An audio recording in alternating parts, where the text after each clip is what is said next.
Hi, and welcome to Casey's Cabinet of Curiosities. I'm Casey, and on this channel I talk about art, literature, history, religion, and anything else really that makes me curious. Today I actually want to talk about another book that I read this week. It is called A Mother's Reckoning, Living in the Aftermath of Tragedy by Sue Klebold.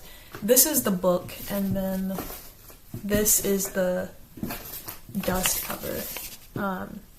I don't know about you, I can't read a book with a dust cover on it. I take these off every time. And I need to put this one back on before I put it on the shelf. Will I? Time will tell. Before we jump in, a few housekeeping things. First and foremost, I want to say hello and thank you to anyone who's dropping in for the first time. I'm so glad you're here. And I want to thank everyone who's watched any of my other videos as well. I started to make these videos just as a way to try to organize my thoughts about things and to try a new creative outlet, and I am honestly having so much fun. It's so exciting to practice and learn new things and just have this script that I want to write and have this video that I want to film and then get to put that content out there and see other people consuming it. Even if my videos are not the best quality, okay, one day we will get a camera, we are not there yet. I had my first comment conversation with a YouTube channel called Sleepy Ghostface. Hi, hello, hope you're here. You made my day, thank you. So yeah, just a quick hello to everybody that's here. I am genuinely so excited to have you here. And one more thing, I'm going to be so vulnerable right now, okay? I am from South Carolina, and I have been told my entire life that I do not have a Southern accent. I talk very quickly, and so there's not really much time for an accent to come out. In making these videos, though, I try to speak more slowly so that I can enunciate. And I'm reading a lot of things off of a script or out of a book.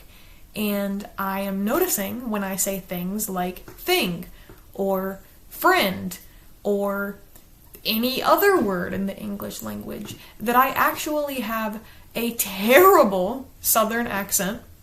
And I know I can't really say I'm sorry for that because there's nothing wrong with it, but I don't know, I just feel like I should acknowledge it. I feel like I should just get it out of the way and say I can hear it too.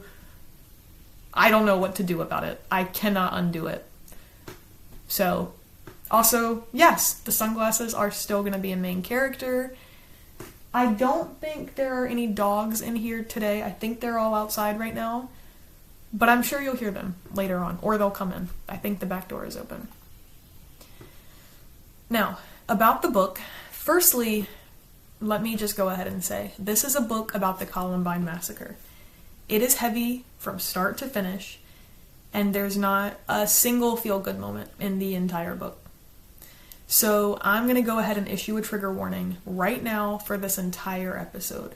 Anything Columbine related, so mental health, murder, suicide, school shootings, if you don't feel able to handle that, that is completely okay, no judgment, no blame, but go ahead and hop off of this episode and catch me another time, because this is going to be a heavy episode, and there is no getting around the heaviness or any of those topics. They are just inextricably linked to this topic.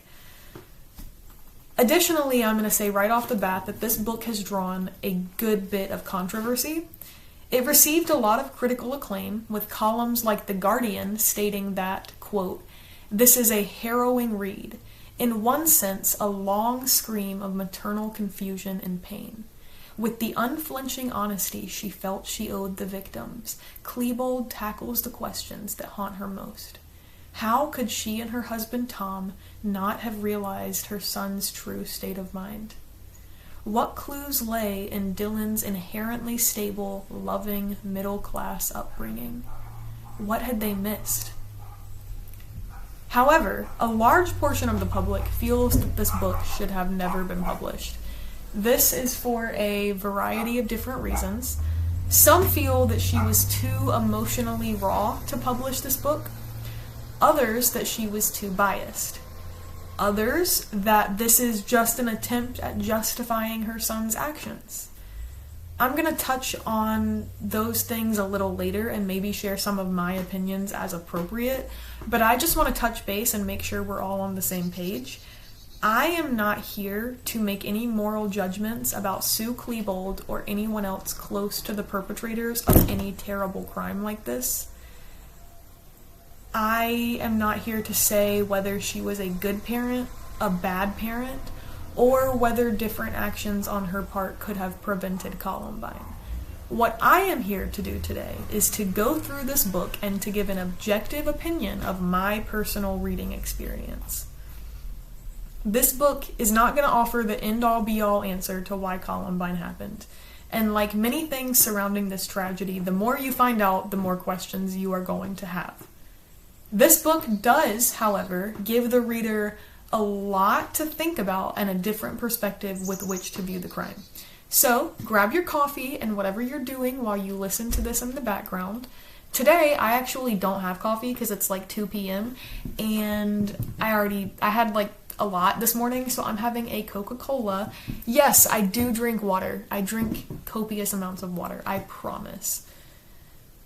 This is, if you're curious, if you're interested, this is my current YouTube video watching project.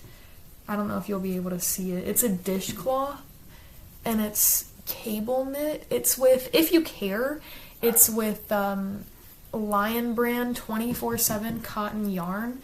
This is like, it's got like a waxy finish. It's so nice. It's definitely a high quality cotton. Also, I don't have a yarn bowl, so I'm just using this Tibetan singing bowl, which works. And also it kind of like when you unravel the yarn, it like sings. So that's cool. Anyway, let me know down below what you're doing while you're watching this. Are you cooking dinner? Are you knitting? Are you crocheting? What are you up to? I know you're not sitting here staring at me the whole time. So what are you doing? I'm curious. Hello. We have a friend that's joined us, if you can see her tail. This is Cleo. She's gonna she's gonna get as far in the way as she can. For sure, yep. Is that what you're doing? Yeah, okay, alright. Cleo turned the camera off. It's okay, we're back, we're filming. I think some dogs are inside. You might see them wandering around. I don't know. For anyone who may be unaware or fuzzy on the details, I'm going to give a quick description of Columbine. This isn't a video about Columbine necessarily, though, so I won't be going into a lot of detail. If this is something you're interested in learning about, I would recommend watching listening to Necronomipod's episode on it on Spotify. It is that's just my favorite podcast, hands down. I love Necronomipod, but they do a great 2 episodes on Columbine. Here, though, for the sake of this video, we're just going to stick to a summary. So, on April 20th, 1999, high school senior students Eric Harris and Dylan Klebold murdered 13 students and 1 teacher in a school shooting and attempted bombing at Columbine High School in Columbine, Colorado, United States. 20 people were injured by the gunfire and 3 others were injured while trying to escape. The attack ended when Harris and Klebold died by suicide. The Columbine Massacre was the deadliest mass shooting at a K-12 school in U.S. history until the Sandy Hook Elementary School shooting in December 2012. Columbine is considered among the most infamous massacres in the United States, which, as of June 2025, it had inspired more than 70 copycat attacks, a phenomenon dubbed the Columbine Effect. Harris and Klebold, who planned for roughly a year, intended the attack to be primarily a bombing and only secondarily a shooting. The pair launched a shooting attack only after the homemade bombs they planted in the school failed to detonate. Their motive remains uncertain. Awful. Absolutely awful. Every time I read about it, it's so senseless. Any school shooting is like this. It's just, there's no hope to grasp onto anywhere. It's just so desolate to read about them. So again, this book is written by Sue Klebold, mother of Dylan Klebold. For some context, his father's name is Tom Klebold and his brother's name is Byron Klebold.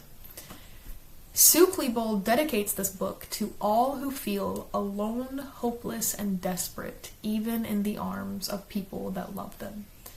And then the book begins with an introduction by Andrew Solomon, who, along with his super cool last name, is a writer and lecturer on politics, culture, and psychology. He is also an acquaintance of the Klebold family. I'm going to start by saying I truly believe that this is one of the best introductions that I have ever read in any book. He captures perfectly the intention of the book, and he starts bringing up the questions that you keep in your mind throughout the rest of the reading experience. It is kind of a long, I'm just going to read it to you. I'm going to read an annotated version. It's kind of a long read, but I promise you it is well worth it. Solomon begins the introduction with a poem. And must I, indeed, pain, live with you, all through my life, sharing my fire, my bed, sharing, oh worst of all things, the same head? And when I feed myself, feeding you too? And that was by Edna St. Vincent Millay. And then he says, we have consistently blamed parents for the apparent defects of their children. The 18th century theory of imaginationism held that children had deformities because of their mother's unexpressed lascivious longings. In the 20th century, homosexuality was said to be caused by overbearing mothers and passive fathers. Schizophrenia reflected the parents' unconscious wish that their child did not exist, and autism was the result of refrigerator mothers, whose coldness doomed their children to a fortress of silence. We've now realized that such complex and overdetermined conditions are not the result of parental attitude or behavior. We nonetheless continue to assume that if you could only get inside the households of which killers were raised, you'd see the parents' errors writ large. The perception of children as tractable has been a hallmark of social justice. According to this logic, a bad adult may be irrecoverably bad, but a bad kid is only a reflection of negative influences, the product of a pliable nurture rather than an immutable nature. There can be truth in that pleasant optimism, but to go from there to presuming parental culpability is a gross injustice. We cling to the notion that crime is the parent's fault for two primary reasons. First, it is clear that severe abuse and neglect can trigger aberrant behavior in vulnerable people. Poor parenting can push such children towards substance abuse, gang membership, domestic violence, and thievery. Attachment disorders are frequent in victims of childhood cruelty. So is a repetition compulsion that drives them to recapitulate the aggression they have known. Some parents damage their children, but that does not mean that all troubled children have incompetent parents. In particular, extreme irrational crimes are not usually triggered by anything the parents have done. They come out of an illogic too profound to be instigated by trauma. Second, and far more powerfully, we want to believe that parents create criminals because in supposing that, we reassure ourselves that in our own house, where we are not doing such wrong things, we do not risk this calamity. I am aware of this delusion because it was mine. When I met Tom and Sue Klebold for the first time on February 19th, 2005, I imagined I would soon identify their flaws. I was working on a book, Far from the Tree, about parents and their challenging offspring, and I thought these parents would be emblematic of erroneous parenting. I never imagined they had egged their child on to heinous acts, but I did think that their story would illuminate innumerable clear mistakes. I didn't want to like the Klebolds, because the cost of liking them would be an acknowledgement that what happened wasn't their fault. And if it wasn't their fault, none of us is safe. Alas, I liked them very much. Sue Klebold emphasizes the suicidal element in her son's death. Carl Menninger, who has written extensively on suicide, said that it requires the coincidence of the wish to kill, the wish to be killed, and the wish to die. The wish to kill is not always directed outward, but it is an essential piece of the puzzle. Eric Harris wanted to kill, and Dylan Klebold wanted to die, and both thought their experience contained seeds of the divine. Both wrote of how the massacre would make them into gods. Their combination of grandiosity and ineptitude contains echoes of ordinary adolescence. In the commons at Columbine High School toward the end of the spree, a witness hiding in the cafeteria heard one of the killers say, "Today is the day the world's going to come to an end. Today's the day we die." Advocates for the mentally ill point out that most crime is not committed by people with mental illness, and that most people with mental illnesses do not commit crimes. What does it mean to consider Columbine as the product of minds that were not mentally ill? There are many crimes people resist, either because they know they'd get in trouble or because they have learned moral standards. Most people have seen things they'd like to steal. Most people have felt an occasional flash of murderous rage towards someone with whom they are intimate. But the reasons for not killing kids you barely know at school and holding the place hostage is not that you fear punishment or grapple with received morality. It's that the whole idea never crosses healthy minds. Though he was depressed, Dylan did not have schizophrenia, PTSD, bipolar illness, or any other condition that fits the neat parameters of psychiatric diagnosis. The existence of discordant thinking does not mitigate the malevolence of Dylan's acts. Part of the nobility of this book is that it doesn't try to render what he did into sense. Sue Klebold's refusal to blame the bullies, the school, or her son's biochemistry reflects her ultimate determination that one must simply accept what can never be explained away. She does not try to elucidate the permanently confused borderline between evil and disease. At the end of that weekend, I asked Tom and Sue what they would want to ask Dylan if he were in the room with us. Tom said I'd ask him what the hell he was thinking and what the hell he thought he was doing. Sue looked down for a minute before saying quietly, "I would ask him to forgive me for being his mother and never knowing what was going on inside his head, for not being able to help him, for not being the person that he could confide in." When I reminded her of this conversation 5 years later, she said, "When it first happened, I used to wish that I'd never had children, that I had never married. If Tom and I hadn't crossed paths at Ohio State, Dylan never would have existed, and this terrible thing wouldn't have happened. But over time, I've come to feel that for myself, I am glad I had kids, and glad I had the kids I did, because the love for them, even at the price of this pain, has been the single greatest joy of my life. When I say that, I am speaking of my own pain, and not of the pain of other people. But I accept my own pain. Life is full of suffering, and this is mine. I know it would have been better for the world if Dylan had never been born, but I believe it would not have been better for me." Sue Klebold has arrived at an impenetrable aloneness. No one else has had this experience. To some degree, it has made Sue unknowable, just as Dylan was. In writing of her experience, she has chosen a kind of public unknowability. This book is not a cathartic document intended to make her feel better. It is only a narrative of acceptance and of fight, of harnessing her torment in hopes of sparing others' pain, like hers, like her son's, and like his victims. So after this introduction, Sue Klebold writes the preface.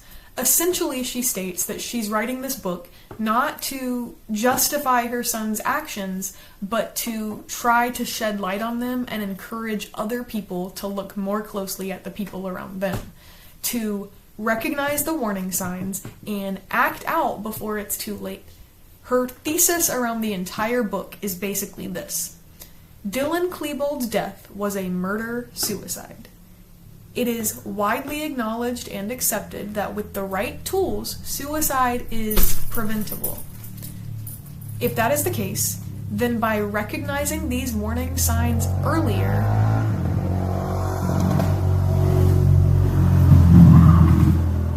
I wish we had a homeowners association. I'm gonna start one. Anyway, if that is the case, then by recognizing these warning signs earlier, tragedies, murder-suicides like Columbine can also be preventable. This is something to keep in mind during the entire book because it's one of the frameworks from which Sue Klebold writes the book. It's definitely something that she believes very deeply and something that informs her perspective on Columbine. My bra strap was falling down, sorry. So, Chapter 1 is titled, There's Been a Shooting at Columbine High School. This chapter begins with Sue at work on the morning of April 20th, 1999, going about the steady hum of her usual workday. As she was about to leave for a meeting, she noticed a voicemail. She listened to the panicked voice of her husband on the other line, telling her to call him back immediately. When she called him, he said nothing except, listen to the television, and then he put the phone up to the TV where she could hear. But she couldn't make out what was being said, and she screamed at him to please tell her what was going on, but he was so frantic that he could only just get staccatoed words out, so all she could understand was gunman, shooter, school. Finally, Sue pieced together what had happened, well, what they knew, which was that Dylan's friend Nate had called their home to let Tom know that there had been a shooting at Columbine High School. Both shooters had been caught on tape wearing black trench coats, just like the one that Dylan had owned. And to add more salt to the wound, Dylan had been unaccounted for in his early morning bowling class. Panic ensued, and Sue Klebold left work for her home in the Colorado mountains immediately. She writes about her 26-mile drive home, which sounds excruciating, and she says, the drive felt like an eternity, like I was traveling in slow motion, although my mind spun at lightning speed and my heart pounded in my ears. I kept trying to put the pieces of the puzzle together so it would come out okay, but there was little comfort to be found in the meager facts I had, and I knew I'd never recover if anything happened to Dylan. She also mentions feeling fear when Tom mentioned Eric Harris. Okay. Cute. She also mentions feeling fear when Tom mentions Eric Harris in the phone call. She says that the one time Dylan had been in serious trouble, he'd been with Eric. I shook my head again. Dylan had always been a playful, loving child, and he'd grown into an even-tempered, sensible adolescent. He'd learned his lesson, I reassured myself. He wouldn't let himself get drawn into something stupid a second time. So finally, Sue got home, and then both parents went into full panic mode. They just ran around the house with no clear purpose, until finally the phone rang, which kind of shocked them both. Tom answered, and it was the lawyer that he'd called earlier just in case Dylan was in trouble, Gary Lozow. He, quote, he was calling back to tell Tom the unthinkable was now confirmed. Although reports were wildly contradictory, there was no doubt something terrible involving gunmen was happening at Columbine High School. The DA had confirmed to Gary Lozow that they suspected Dylan was one of the gunmen. The police were on their way to our home. So the police got there, and the Klebold family sat outside for hours answering police questions. And they tried. They wanted to cooperate because they wanted to understand what happened just as much as anybody else. And they were asked questions like if Dylan had an interest in explosives or if guns were kept inside the home, which as staunch gun law activists, gun restriction advocates, good lord, gun restriction advocates, they absolutely did not keep guns in the home, and they were appalled and really confused and dumbfounded by these questions. Sue called Dylan her sunshine boy, and she said that she could not reconcile that these questions she was being asked by the literal SWAT team in her driveway were questions about her sunshine boy, which is gut-wrenching. Klebold writes, "We stayed out there in the driveway, suspended in limbo. The passing hours marked only by our helpless confusion as we careened from hope to dread. The phone rang and rang and rang. Then the glass storm door out of our house swung open. And this time I could hear the television Tom had left on in our bedroom, echoing inside the empty rooms. A local news anchor was reporting from outside Columbine High School. I heard him say the latest reports had 25 people dead. Like mothers all over Littleton, I had been Like mothers all over Littleton, I had been praying for my son's safety. But when I heard the newscaster pronounce 25 people dead, my prayers changed. If Dylan was involved in hurting or killing other people, he had to be stopped. As a mother, this was the most difficult prayer I had ever spoken in the silence of my thoughts. But in that instant, I knew the greatest mercy I could pray for was not my son's safety, but for his death." So chapter 2 is called Slivers of Glass, and there is still chaos on the Klebold driveway as the afternoon turns to twilight. The chapter begins with Sue Klebold getting confirmation from a member of the SWAT team that her son is dead. She did not, however, get an explanation regarding his cause of death. Eventually, the police start preparing to leave for the night, but the Klebolds aren't allowed to go back in their home because it's still being used for evidence. So they're each given 5 minutes to go inside and collect personal belongings, and then they have to find a place to stay. Sue writes, "Before the burst of activity to follow, I had a short, vivid vision that I was standing with a multitude of spirits, all of whom suffered. They were all ages, sizes, and races. I couldn't tell who was male and who was female. Their heads were bowed and covered with tatted white robes. My old life had come to an end, and a new one had begun. A life in which joy, once so abundant, would simply be a memory. Sorrow, I understood with painful clarity, would transport me through the rest of this life. The vision ended when needles of rain began to fall on my face like slivers of glass." So the family got all their stuff together, including 2 birds and an elderly cat named Rocky, and then they set out to find a place to stay. The problem with finding a place to stay, though, is that the media frenzy had already begun. So reporters were circling their property, and the community was devastated, and the Klebold family were one of the closest ties to the agent of devastation, right? Who were they supposed to subject to this? Whose house could they go to and bring that to their doorstep? So it was a tough task finding somewhere to stay, but after a little while they arranged to stay at the house of Tom's aunt Ruth and his uncle Don. Before getting to Ruth and Don's for the night, though, they had to meet with their attorney. At 8:30 p.m., because keep in mind, this has to be done in full secrecy because they are at such a risk right now. So at 8:30 p.m., they pulled into a convenience store parking lot to wait for Gary Lozow to enter the car. And it was raining at the time. So Gary got to the car, and then he climbed in the back seat between a bird cage and a litter box. And then Tom drove to a close-by neighborhood where nobody could see them, turned the car off so that they could all talk without being seen. Gary told the couple, quote, "Your son is responsible for this, but he's dead. You're the closest that people can get to Dylan, so they're going to come after you. After the last victim is buried, there will be a firestorm of hatred leveled against your family. It will be a very difficult time. You will be blamed, and you will be sued, and in the weeks to come, you must think seriously about your safety." Sue writes, "Firestorm of hatred. I would have cause to think of the phrase many times over the years. It would turn out to be an eerily prescient, pitch-perfect description of what was to come." And then the chapter ends with Sue and Tom getting to Ruth and Don's and trying their best to get settled in for the night. She writes that they were laying in bed beside each other, preparing for an agonizing night of no sleep.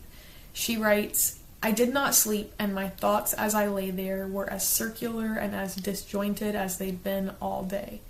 And she said that she just laid there that first night wondering how Dylan could possibly go to prom on Friday and then commit this massacre the following Tuesday. She said that she couldn't understand because he was planning for his future. He was making future plans. He was going to college. And she writes that she would later come to understand that this is a common behavior pattern for suicide victims. People that are about to commit suicide often make plans for the future, both in order to throw loved ones off their trail and because of just a broken pattern of thinking. So this is a common thing that people who are about to kill themselves do, but she did not know this yet and could not possibly understand what had just happened. And so then we get to chapter 3, which opens up with a journal entry from Sue dated April 21, 1999. "Yesterday, my life entered the most abhorrent nightmare anyone could possibly imagine. I can't even write." And then she writes, "On April 20th, 1999, I woke up an ordinary wife and mother, happy to be shepherding my family through the daily business of work, chores, and school. Fast forward 24 hours, and I was the mother of a hate-crazed gunman responsible for the deadliest school shooting in history. And Dylan, my golden boy, was not only dead, but a mass murderer. The disconnect was so profound that I could not wrap my head around it." And she talks about just her first few days of grief and how these first few days are unmanageable for anyone, really. But they were made even worse for her because she was in hiding, so nobody could come to her house. She couldn't call anyone because that would put a media target on their back. She couldn't even go to her own house, actually. She had to stay in hiding at somebody else's house. No meal trains, no, community to comfort you, no one to talk to. And anyone that does know the news, they know it because it's on the evening news, not because you called them and told them and because you got their support. She was 100%, her family was 100% completely alone in dealing with this. And they all dealt with it differently, right? Because she was 100% alone in dealing as a mother with the loss of her child. And Tom was 100% alone in dealing as a father with the loss of his child. And then Byron, with no other siblings, was 100% alone in dealing with the loss of his brother. They all dealt with a different loss, and so they were all alone. And who is there to understand that? Who was there around to understand that? It's awful. It's awful. And Sue says that by that morning, misinformation was already spreading like wildfire. She talks a lot in this book about covering mass shootings responsibly. She says that the way that Columbine was covered in the news outlets across the country was wildly irresponsible and destructive. And that's not just her take. That's a pretty much agreed upon common opinion that the reporting after Columbine was just absolutely disrespectful in a lot of ways, and it was very, very irresponsible. Klebold writes, "We now know that press coverage with excessive details, fetishizing what the killers wore, for instance, or providing precise accounts of their movements during the crime, inspire copycats and give them a blueprint upon which to model their own plans." She says that the painting of Dylan and Eric as outcasts didn't match up. They weren't popular, but they did have a pretty closely knit friend group. Eric was not Dylan's only friend. According to Sue, he was not even Dylan's best friend.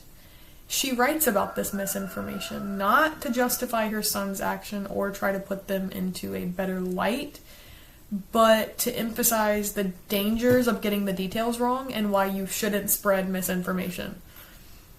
The day after the massacre, this is another part of this chapter, the day after the massacre, Sue Klebold has a haircut scheduled. And she talks about how she's not really the type of person to fuss over her appearance, but she does try to keep a good haircut. she feels like that makes up for the rest of the appearance that she doesn't fuss over. And she'd made her appointment to get her hair cut on April 21st, weeks prior, and she had her son's funeral coming up, and she didn't want to look like shit for her son's funeral, and so she called her hairstylist and asked her hairstylist to give her an appointment in the evening instead, and so that she would be alone, and her hairstylist did that. So she got her hair cut the day after the Columbine Massacre. She details in the book how difficult it was for her. And the day after asking permission from Sue, the day after, the hairdresser spoke to the press, and word got out, and people were not happy with Sue. She was like Marie Antoinette, as she described it, because she went to get a haircut. So, people, they had no sympathy. On April 22nd, which, again, I understand it, but it's still, I'm not... It's so complicated. Like I said, there's not a happy, positive spin to put on anything. Every single side is awful, and every single side is so heavy, and you really can understand the immense pain from every single side. So, on April 22nd, the Klebold family gets confirmation that Dylan's death was ruled a suicide. And then they decided to cremate the body because they couldn't bury it. Vandalism would have happened immediately. There was no point in trying, so they were gonna cremate the body. Before that, though, chapter 4 discusses the family going in to view the body of Dylan Klebold at the funeral home, and they had to do this in complete secrecy for their safety, a concept that would become more and more familiar to them as time went on. Doors were closed and no guest book was posted. Seeing her son's body was obviously just very traumatizing for Sue. She writes, "Since that day, I have experienced a number of recurring dreams about Dylan. Dreams where I have a second chance to keep him safe and fail. Dreams where I lift his shirt to expose hidden wounds. Dreams where I am simultaneously protecting him and protecting others from him. But there was a particular dream I only had once. In it, I see Dylan's bloody bones scattered across a forest floor. I collect them, one by one in my arms, afraid to put them down lest they be stolen or lost. But there is no safe place for them, so I am left helplessly clutching the sticky, blood-soaked bones to my chest." So in chapter 5, the Klebolds are permitted to go back to their home, and they kind of think that that's going to make them feel a little bit better, but any comfort that they thought they'd feel when they got back home vanished immediately once they saw Dylan's room in the same condition it had been left in by police. Sue writes, "It's hard to imagine we slept at all that first night at home, but the mind eventually shows mercy and shuts down. As it would be for years, waking was the cruelest moment of the day. The split second where it was possible to believe it had all been a nightmare. The worst dream a person could ever have. That first morning in our own bed, Tom's hand crept across the coverlet and we lay there together in silence, staring at the ceiling and gripping each other's hands. Finally, one of us swung our feet to the floor and together we ventured out of the bedroom. I flinched as I walked through the house in the daylight and confronted photographs of the boys, hiking and fishing with their dad, in their baseball uniforms, whitewater rafting with another family, standing on the rocks near our house. From table surfaces and bookshelves, Dylan's impish, joyful face beamed out at me."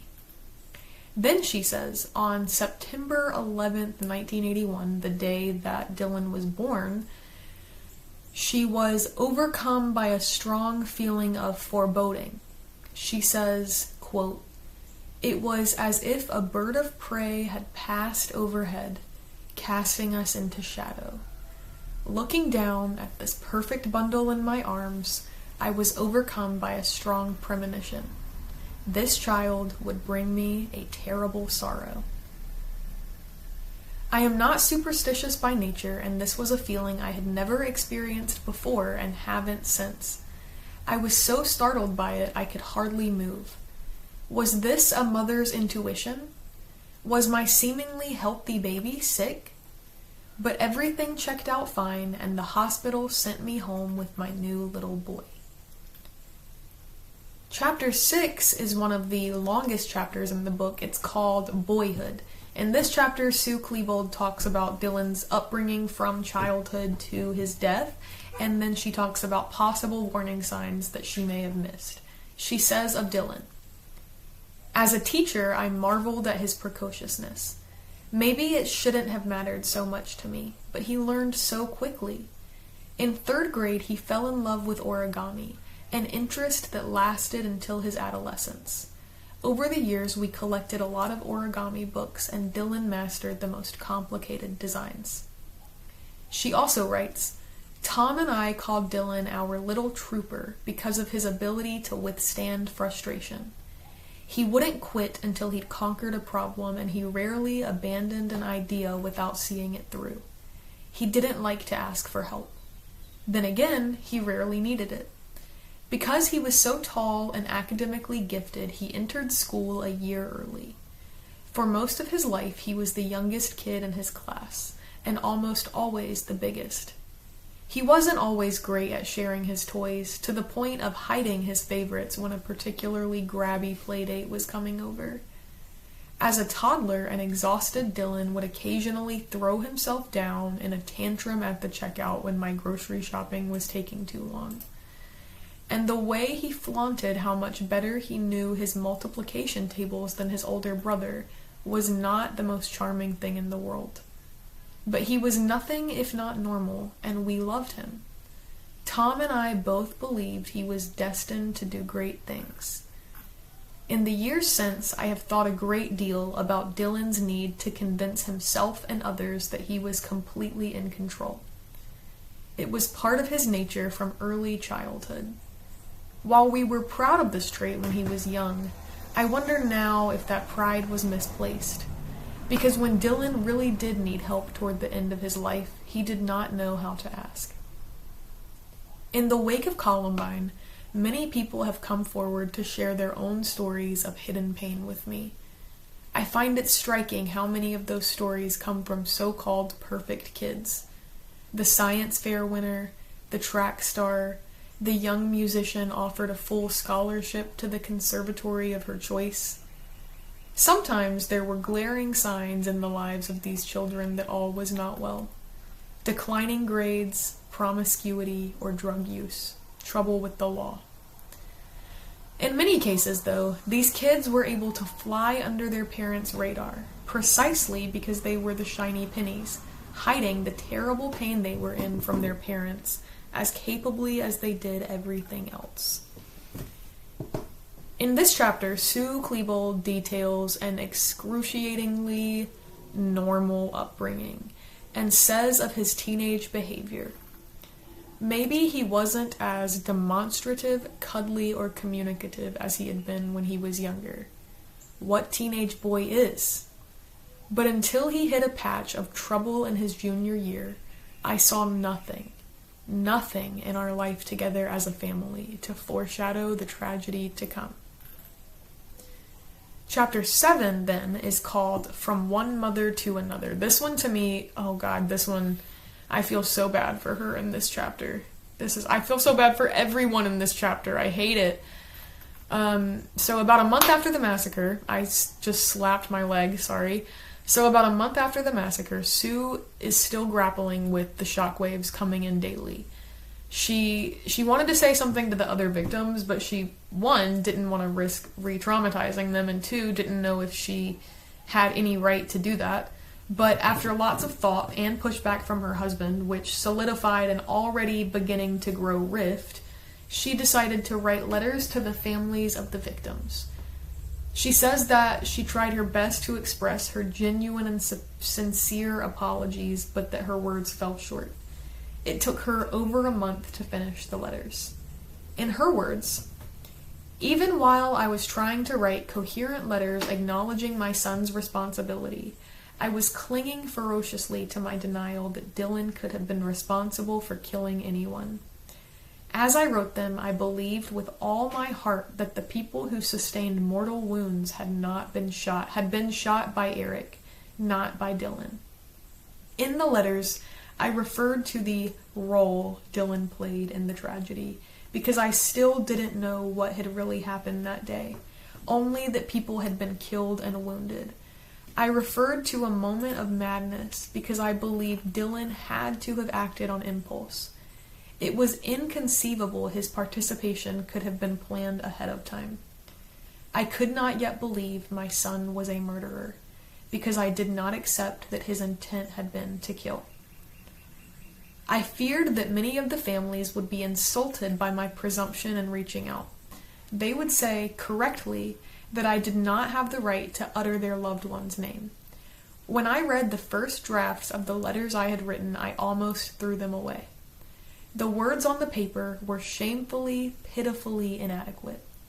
But writing them was all that I could think to do. I could not undo what Dylan and Eric had done.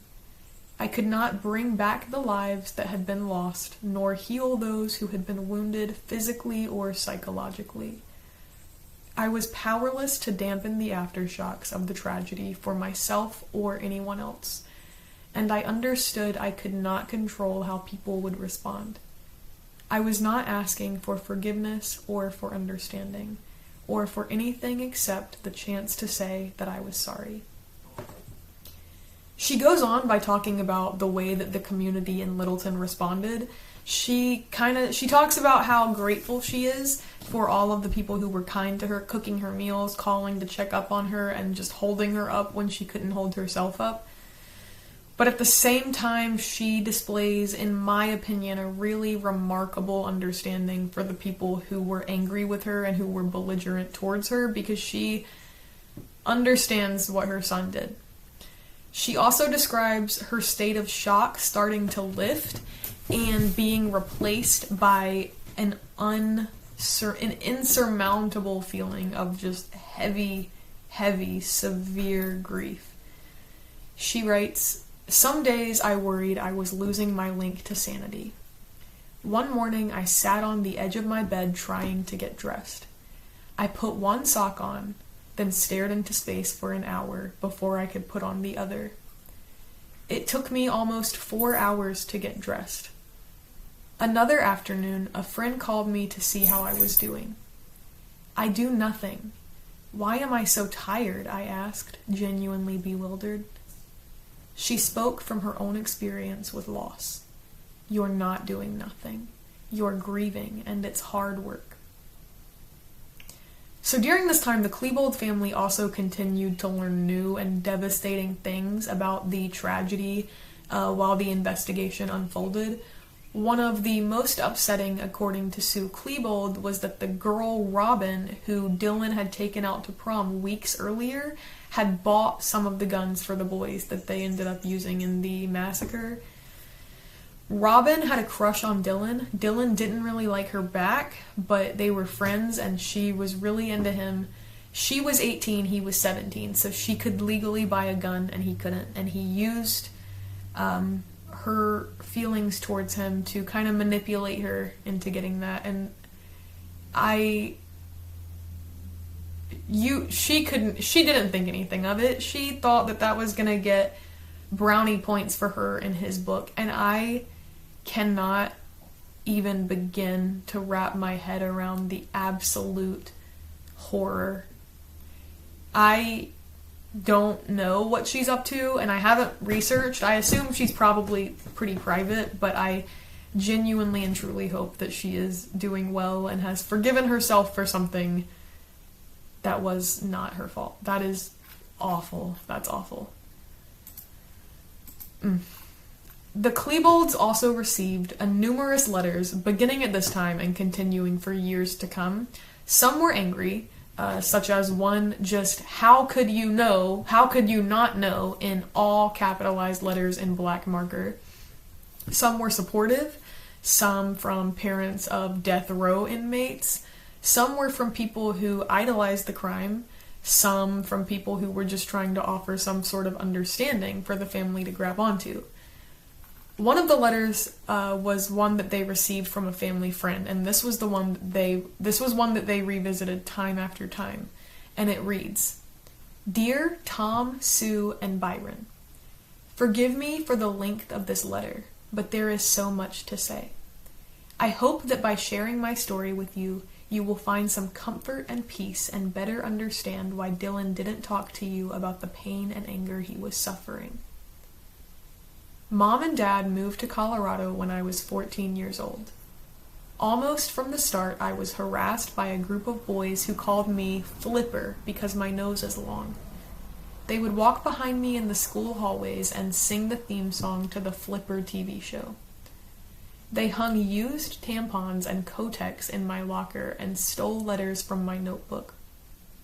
They read unmailed letters to my friends back home in the boys' locker room before football practice. The culmination to the harassment occurred when I was raped by a football player. He boasted to his friends that it would have been better had he not looked at my ugly face. I never told Mom and Dad, not until a couple of days ago. I wanted them to know, and I want you to know, why I didn't tell them. It might help to understand why Dylan didn't talk to you about his problems. I felt a tremendous amount of shame about being a target of harassment and assault. I can tell you from first-hand experience that young people blame themselves for the pain they suffer.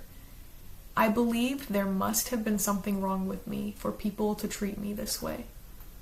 I wanted Mom and Dad to think the best of me. I assumed that if I told them what happened, they would think of me as I thought of myself, flawed and ugly. I was too young and confused to recognize that what had happened was a crime. I thought that if I told anyone, the taunting would get worse. I suffered in silence for about 3 months, all the while becoming more and more depressed. I was contemplating suicide when I met someone who literally saved my life. Ken was a funny-looking, outgoing, joyful kind of guy, somewhat of an outsider himself, but it didn't seem to bother him. He sought me out and became my friend. After several weeks, I felt safe enough with him to tell him what had happened. This sweet, gentle 14-year-old boy had enough wisdom to listen and hug me while I shed gallons of tears. Ken grew up to become a minister. He was and always will be my minister. This is what should have happened for Dylan. A friend, a peer should have been there for him. A friend who could guide Dylan away from anger and depression, not feed it. Please know this. This friend could not have been you, Tom and Sue, as his parents, or you, Byron, as his brother. The process of growing up and separation makes it extremely difficult for children to seek out their parents and siblings for help with these hidden, painful problems. I believe with every fiber of my body and stirring in my soul that Dylan is with the Lord and that we will see him and rejoice with him again. I love you. We love you. We are lifting you up. Cindy. So then chapter 8 is a pretty short one in which the Klebolds go to visit the school library of Columbine High School in June of 1999, which, if you didn't know, the library is where many of the students were killed, and it's also where Klebold and Harris both died. Klebold writes, "The moment I walked into the room, everything fell silent. I could no longer hear the repairs being made in the hallway. I sensed only 2 things before I was overtaken by tears. I felt the presence of children, and I felt peace. The police led us to the place where Eric and Dylan had shot themselves. My heart caught when I saw the long, lean, angular shape marked out on the floor. Of course that was Dylan. It looked just like him. My tears splashed the floor. Byron's gentle hand was on my back as I knelt beside the shape resembling my son and touched the carpet that held him when he fell." Chapter 10 is called The End of Denial. So it's set in October of 1999, which is about 6 months after Columbine took place. In the beginning of this chapter, Tom and Sue were invited in to view the evidence that had been collected throughout the investigation. Gary Lozow, before they went to view the evidence, warned them that it could very well be more painful than April 20th itself. So Tom and Sue went into the meeting, and they were presented at the time with surefire evidence that Dylan was not, in fact, an unwitting victim to a crime or accidentally involved in the shooting, but that he was just as much of a willing participant as Eric. Dylan had fired fatal shots, yelled racial slurs, and been excited at the prospect of his fellow students dead. They were also shown the basement tapes for the first times. If you don't know, the basement tapes were a collection of home videos that Eric and Dylan made leading up to the shooting. In them, I don't know how many they made, but in them they spouted off hate speech, went on rage-filled diatribes, they drank, they showed off weapons, and they discussed their plans for murder. Again, Necronomipod talks about that pretty thoroughly. Sue Klebold says of the tapes, "My heart nearly broke when I first saw Dylan and heard his voice. He looked and sounded just as I remembered him, the boy I had been missing so much. Within mere seconds, however, the words he was saying came into focus and my brain reeled. I stood up from my chair, wondering if I'd have time to get to the restroom before being sick to my stomach. He and Eric were preposterous, posturing, giving a performance for each other and their invisible audience. I had never seen that expression of sneering superiority on Dylan's face. My mouth gaped open when I heard the language they were using. Abominable, hate-filled, racist, derogatory words. Words never spoken or heard in our home. The dynamic between the boys was laid bare, and it was a revelation. Adrenaline coursed through me, making it hard to concentrate, though the information on the tapes felt so important I didn't even want to blink. On the first recording, we saw Eric act as MC, introducing topics he wants memorialized on the tape, while Dylan adds contemptuous support. At first glance, Eric seems like the calm, sane one, while Dylan rages in the background. It is obvious that Dylan's rage is a crucial component in the dynamic. Over and over, Eric urges him to feel the rage, and Dylan obliges by pulling out anything he can to lock himself into a state of anger and hold himself there. The lengths he goes to are ridiculous, as when he recalls slights from his preschool days. So, watching the basement tapes for the first time, Sue felt like she had to grieve all over again, right? Because she'd already grieved for the loss of her son, who was dead, but now she finally was forced to confront her cognitive dissonance and come to terms with the fact that her son had acted as a monster.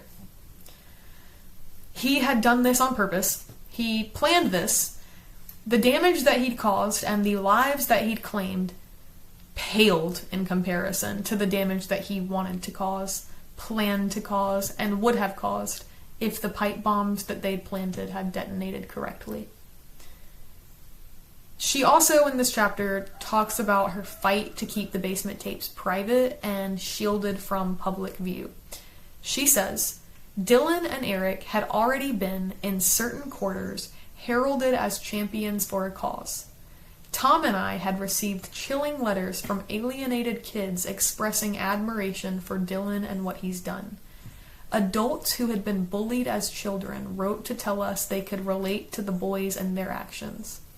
Girls flooded us with love letters.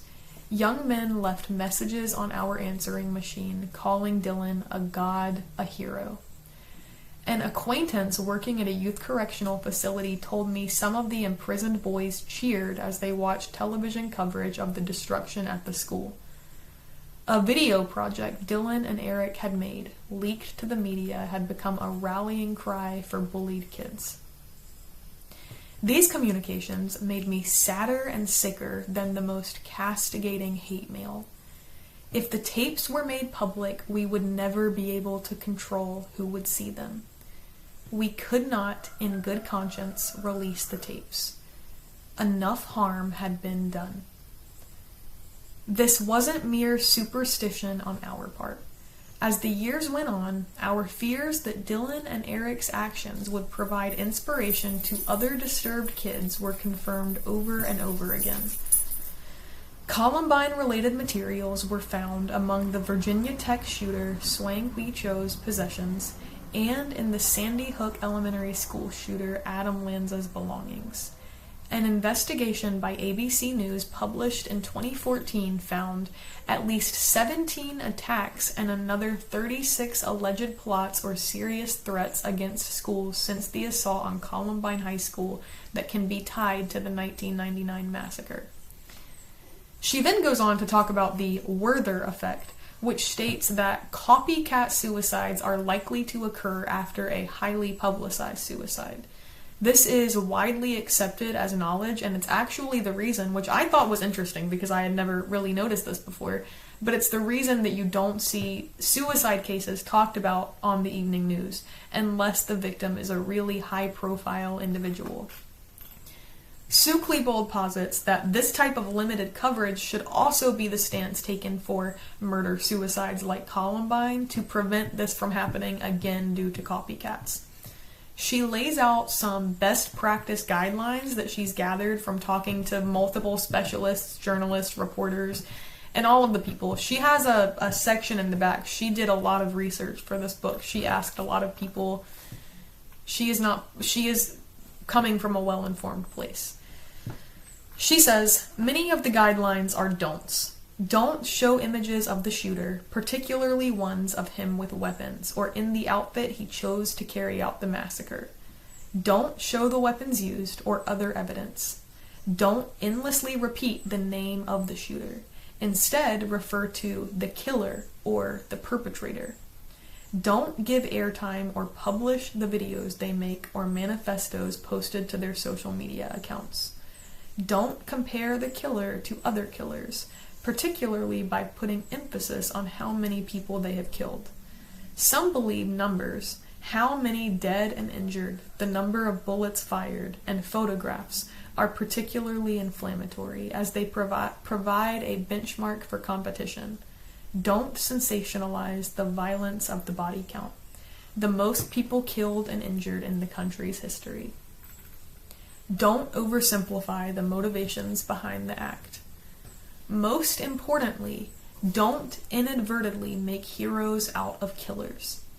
It seems obvious, and yet when an event like this happens, you can't avoid detailed, and I would argue fetishistic descriptions of the weapons used, how the killers hid their arsenals, what they did and ate on the fateful day, exactly what they wore. Their names become household names. We know their favorite foods, video games, movies, and bands.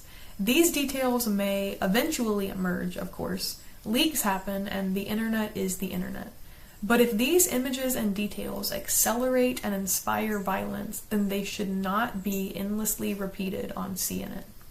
Which I honestly had not really thought about much before. I mean, I've heard not to, repeat the perpetrator's name a lot.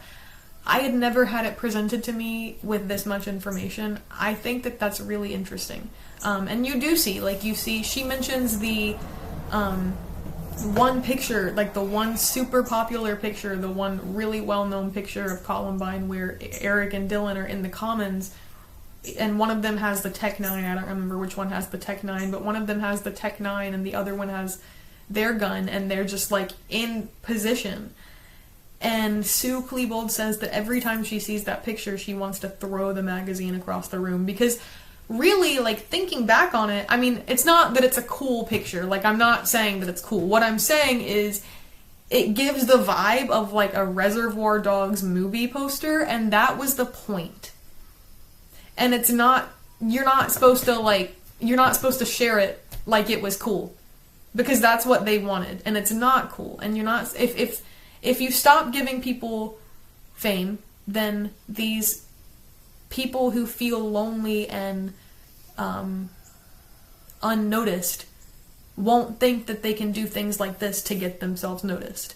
If we stop making people who do things like this famous, you know?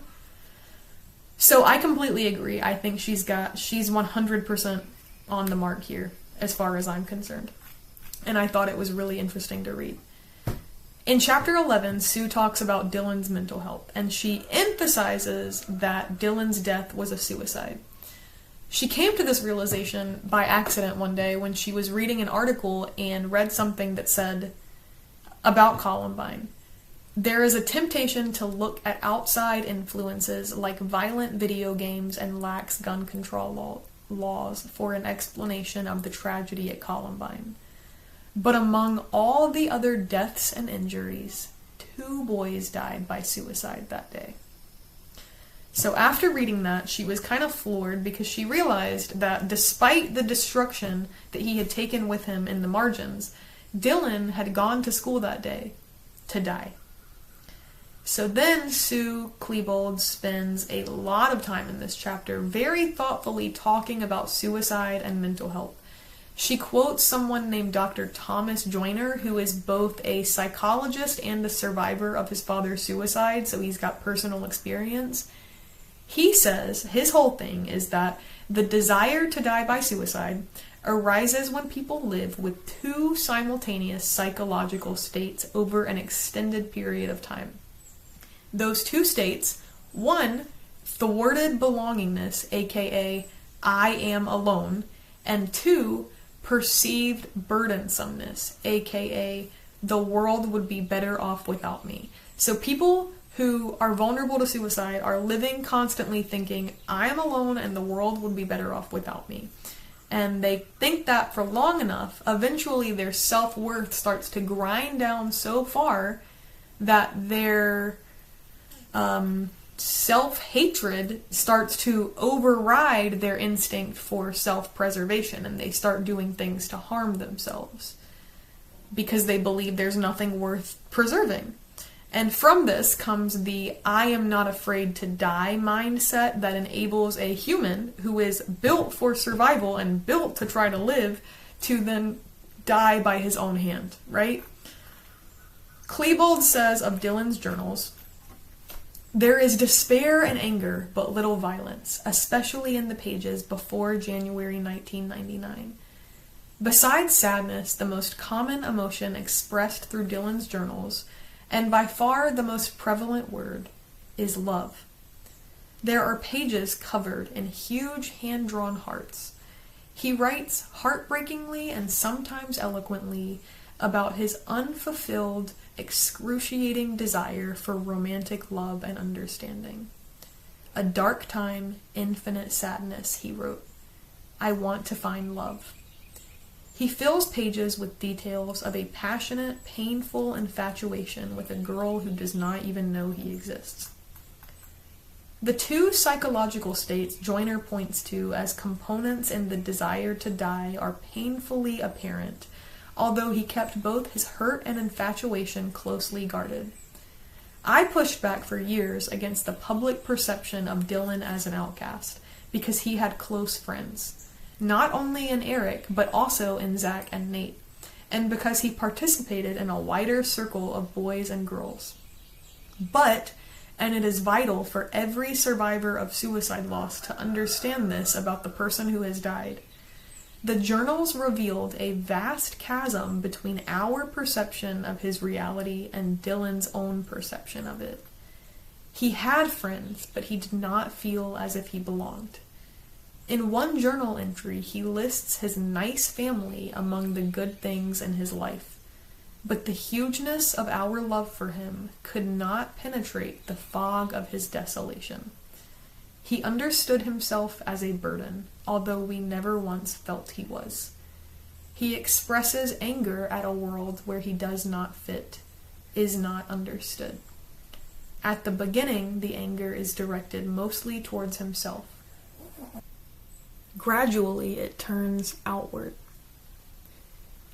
The biggest takeaway from this chapter, I think, is that suicide is preventable if the warning signs are noticed and the appropriate steps are taken. Sue Klebold ends this chapter by saying, his closest friends, boys he hung out with every day for years, did not know how depressed he felt. Some of them refused to accept that characterization to this day. But I was his mother. I should have known. Dylan might have died by suicide later in his life. That I cannot know. Eric might have hatched and executed a version of the plan to destroy the school by himself or with another kid. He might have gotten through the crisis without violence or gone on to commit an act of terror in another place and time. What I do know is that Dylan did show outward signals of depression. Signs Tom and I observed but were not able to decode. If we had known enough to understand what those signs meant, I believe that we would have been able to prevent Columbine. That is just awful. Whether you think that she has a point here, or you think that this is just a rambling of a woman who's doing anything she can to keep her sanity, which I fall in the preceding category, this is unarguably one of the heaviest sentences that a person could write down pen to paper, right? Can you imagine the weight of those words as she wrote them? Can you imagine how that must feel? The next chapter, called Fateful Dynamic, talks about Dylan's relationship with Eric. So they had been friends, close-ish, but then both of their best friends got girlfriends, and so they were distracted, which kind of pushed Dylan and Eric together. Eric was known to be temperamental and high maintenance, but Sue Klebold said that at the time she hadn't noticed anything super, super alarming. She did notice that Dylan had made attempts to extricate himself from the friendship with Eric, going so far as to tell her that he's crazy. These attempts never worked, and in hindsight, she says it kind of seemed like Dylan was a little bit afraid of Eric. He could never just say no to plans with Eric. Like, his other friends would call and he would say, no, I have to do homework, or I'm hanging out with my family. If Eric called to ask to hang out and he didn't want to hang out, he would get his mom to say, oh no, you need to do chores, or oh, you need to go mow the lawn. So he had a reason to say no. He couldn't just say no. She wondered why he had to come up with these excuses just for Eric and not for his other friends. Not enough, though, she said, to push it. Records later came out to show that Eric Harris had tried to recruit other boys into this mass destruction plan, but they weren't interested. They just were not having it. Dylan, however, he bit. He was the one to bite. And Sue Klebold makes of this that Eric and Dylan feed off of each other. And if Eric hadn't been there, Columbine couldn't have happened. But equally so, if Dylan hadn't been there, Columbine could not have happened. It had to have both of them in order to be Columbine. And some people have criticized this chapter in particular as being unforgiving to Eric and overly sympathetic to Dylan, which honestly, in my opinion, if you're looking for like an objective book about what happened in Columbine, this is not the book that you should read, and I feel like you should know that when you pick the book up and realize that it's written by one of the perpetrator's mothers. If she's a little unintentionally biased, I feel like that's okay. Like, it's not like she's not implying Dylan's innocence at any point during the book. She stands by his guilt and her abhorrence of what he did through this entire book. That being said, in my opinion, I don't feel like she was really biased toward Eric. I think that Eric was a little bit more outwardly troubled than Dylan, and I think that's what she was getting at. She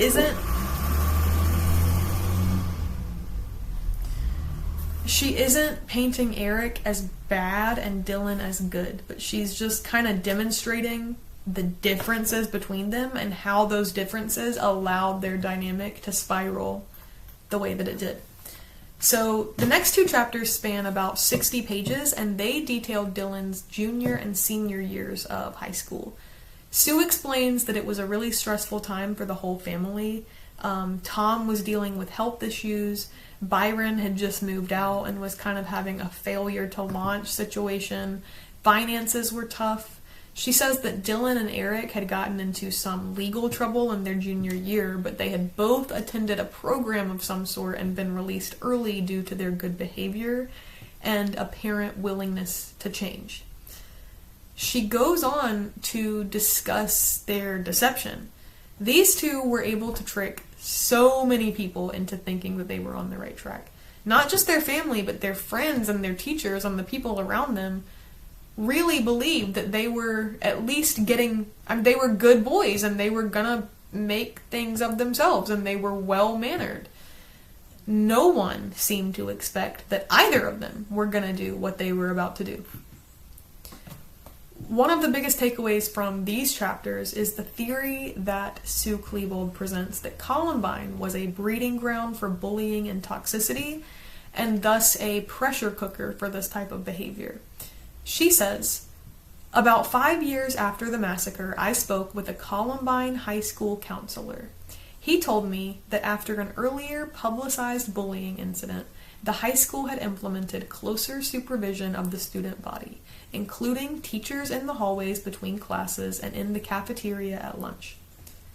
For many people, Columbine High School was a hostile and frightening place, even if you were one of the most popular kids, and Dylan and his friends were not. One of our neighbors told us that her grown son's reaction to the tragedy was a refrain we'd heard many times. I'm just surprised it didn't happen sooner." Beth Weirder and Larkin claim teachers turned a blind eye to harassment and even violence in the hallways, either because they did not take it seriously or because they sided with the popular athletes doing the bullying. They cite instances where school administrators declined to take action even after being informed of specific incidents. This isn't as surprising as it would be now.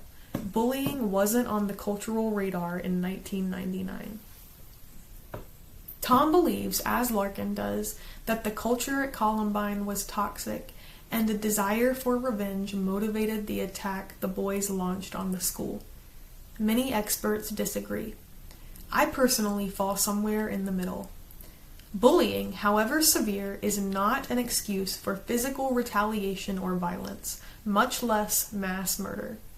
But I do believe Dylan was bullied, and that along with many other factors, and perhaps in combination with them, bullying probably did play some role in what he did.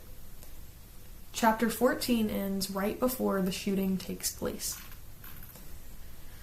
Sunday after the prom, Dylan slept late, then left for Eric's in the afternoon. He looked terribly tired, which was only to be expected after the sleepover on Friday night and a late night at the prom on Saturday. I made a large kettle of homemade vegetable soup with pisole, but Byron had plans and Dylan didn't get home until later, so Tom and I ate alone. April 19th was a Monday, and Dylan let me know he wouldn't be home for dinner. He'd made plans to go to a steakhouse with Eric. "What's the occasion?" I asked. He told me Eric had a couple of coupons. They didn't need a reason as far as I was concerned. 3 weeks from graduation, they were about to move on to the next phase of their lives, and I applauded their impulse to celebrate. I told Dylan to have a good time. He got home about 8:30 and I greeted him at the door. "How was it?" "Good," he said as he removed his muddy shoes. Always trying to pull a little more information, I asked, "What did you have for dinner?" He looked up from his shoes, tilting his head to one side so he could give me a "come on, Mom" look. They'd gone to a steakhouse. Steak?" he said. We both laughed.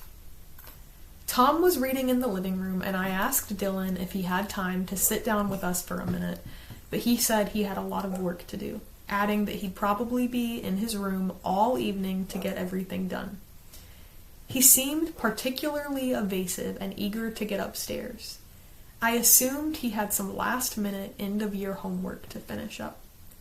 The phone rang a few times. I let Dylan get it. I do not remember kissing him or going to his room to say goodnight. I am still trying to forgive myself for not remembering if I did or not. The next morning, I got up in the dark to get ready for work. Before I had the chance to call him for bowling, Dylan bounded down the stairs past our bedroom. I opened the door, trying to catch him before he left. The house was dark. I heard the front door open. "Dill," I called into the darkness. "Bye," was all he said. Chapter 15 is a short one, and it talks about Sue Klebold's battle with breast cancer in 2001, 2 years after the incident, almost 2 years. The journal entry at the beginning reads, "I truly see no reason to continue living. I have a mammogram on Wednesday. I'm even fantasizing about having a fatal disease so I could say, how long do I have to stick around before I can get out of here? I make no contributions to life and derive no pleasure from it. Fantasize about saving a child from disaster and dying in the process, or offering my life to terrorists to save a planet load of people." January 2001. Chapter 16 then discusses Sue Klebold's second year of grief. She says that a lot of people say that the second year of grief is harder than the first, and she agrees. So she was dealing with near constant panic attacks, and then obviously just a really constantly heavy burden. Negative feelings so unmanageable she was just crumbling beneath their weight. She discusses this mental health crisis in the second year of grief because it taught her two things. Firstly, it showed her how Dylan had seen the world. She experienced the depression, anxiety, isolation, brain fog, and fear that Dylan had experienced. According to her, this helped her to better understand not how he could do such a thing per se, but how his line of thinking could be so broken and distorted that he was able to turn off the logic. Secondly, she learned that in order for her to continue living, she had to do something. She could not live under the crushing weight of that guilt forever without doing something about it. And it was then that her mental health advocacy began. She began to work in her community to spread awareness about mental health, suicide, and suicide prevention. The last two chapters discuss what happens next. So first, she has the deposition date in 2003, which is the first time that the Klebolds came face to face with many of the victims' families. This was described as uneventful and also earth-shatteringly painful. Nothing could be said to bring those children back, and nothing could be said to justify what her also dead child had done to those children.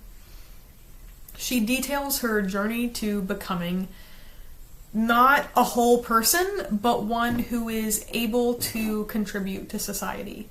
She says in one of the last paragraphs, "When tragedies like Columbine or Virginia Tech or Sandy Hook happen, the first question everyone asks is always, why? Perhaps this is the wrong question. I have come to believe the better question is how. Trying to explain why something happens is how we can end up latching onto simple answers without actionable solutions. Only someone already in distress and with a vulnerability to suicide sees death as a logical solution to life's inevitable setbacks. It's dangerous to condition ourselves to view suicide as a natural response to disappointment, when it is really the result of illness. The same thing, I believe, is true about what happened at Columbine. Dylan was vulnerable in many ways. Unquestionably emotionally immature, depressed, possibly suffering from a more serious mood or personality disorder. Tom and I failed to recognize these conditions and to curtail the influences, violent entertainment, his friendship with Eric, that exacerbated them. Asking how instead of why allows us to frame the descent into self-destructive behavior as the process that it is. How long can we fail to recognize that brain health is health and identify what can be done to maintain it? And with that, we have finished our look at A Mother's Reckoning, Life in the Aftermath of Tragedy. To me, this book is a powerful encapsulation of grief at its rawest and most gut-wrenching levels. Grief in the most severe form. I think that Sue Klebold has a talent for writing, specifically for conjuring up specific imagery. And I think also that she has got to be one of the strongest people I can think of to not only come through the devastation breathing, but to come through it able to write a book about it and with enough left to give back by advocating for suicide prevention.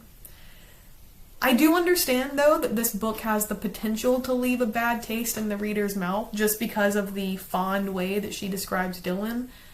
But I don't blame her. That was her baby, and as far as I'm concerned, it would be unfair to ask her not to love him.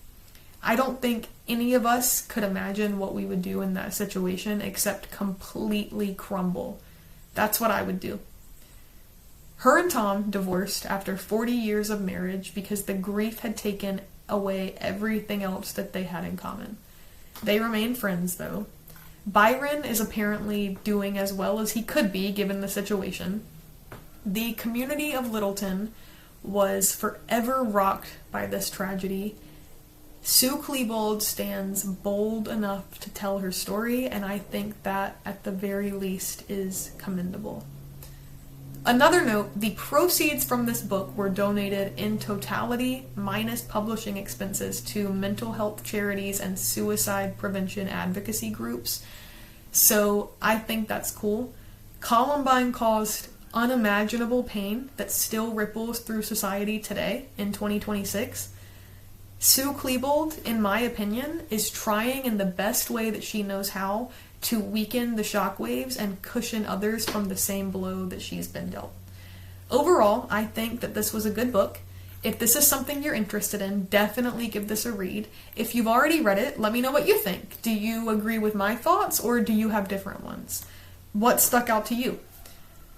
I have so enjoyed hanging out with you guys today. I hope you enjoyed watching. I am sorry again for all of the noises happening in the background. There is nothing I can do about it, except get a better mic, and we're just not there yet. The past few videos I've done have been on books that I've read, and next week we're going to do something a little different that I'm excited for, so stay tuned for that. If you enjoyed this video, please like and comment, and if you're feeling super crazy, subscribe. I hope you all have a wonderful rest of your day. I am gonna go outside for a minute, see if my chickens have laid any eggs, and then I'm gonna go maybe make a grilled cheese for dinner. That's what I'm feeling tonight. So I hope you have a wonderful day and a wonderful week, and I will see you next time. Bye!